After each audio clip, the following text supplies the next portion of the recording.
All right, the governor of California, Gavin Newsom, this afternoon announcing these regionally based stay-at-home orders that, as you heard him say, are tied to the ICU capacity in hospitals. The Golden State, not the only one struggling, though, with its hospitals.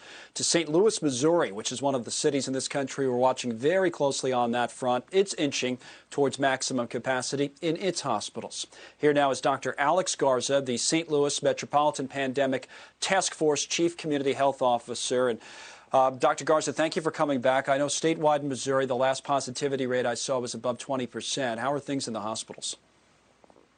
Yeah, well, we're continuing to be stressed in the hospitals. There's a little bit of a break right now. We did see some of our in-hospital population go down, but still our ICUs are about 30% of COVID-positive patients, and overall, it's around 20 to 25% of all of our hospital beds are COVID-positive patients. So do you look at it on a timeline based on the trends and then try to figure out how long you can keep going on this rate in the hospitals? If so, how long is that? And then what do you do? Yeah. So we look at models every week. And so our analytics team takes a look at where we've been over the last week, where we're projected to go based on cases and hospitalizations. And then we can sort of plot out where we believe we're going to be going into the next week. And so our last week's model said if we keep going on the rate that we're on right now, that we would run out of ICU capacity by beginning of December, which is where we're at right now. Now, because we have slowed a little bit, we've pushed that out. But again, if the cases continue the way that they're going, then we will have maxed out of our ICU capacity probably within a week. Wow. Then what? I mean, does it make sense to do what California's doing to implement these stay-at-home orders, which are controversial, we debate them all the time, especially on a show like this, which focuses on the economy because people push back and say we can't have that. Our businesses are struggling as well. So where do you come down as a medical professional on how it should be handled if you get to that point where you are at capacity? Yeah, so we've been advocating for, so first of all, we have to act as a region.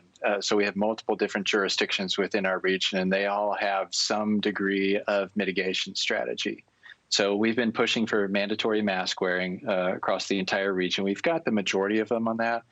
There have been some jurisdictions that have gone to a safer at home policy, so restricting indoor dining, things like that, but certainly not all of them.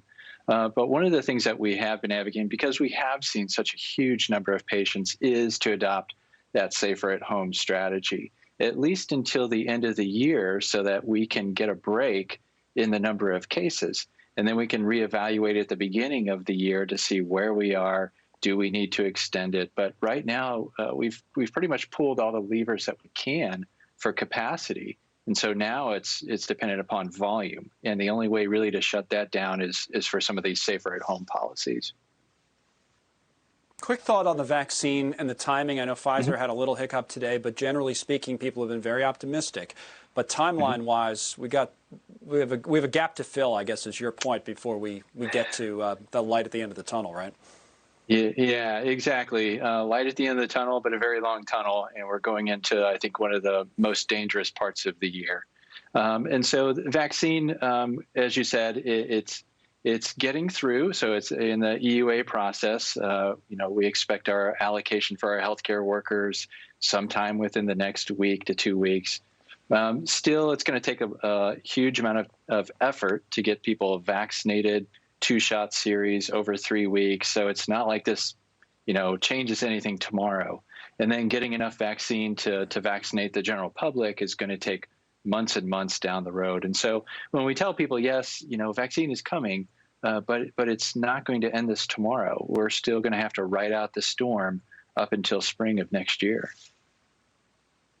All right, Dr. Alex Garza, St. Louis, thank you for being here. We'll continue to check back on your situation.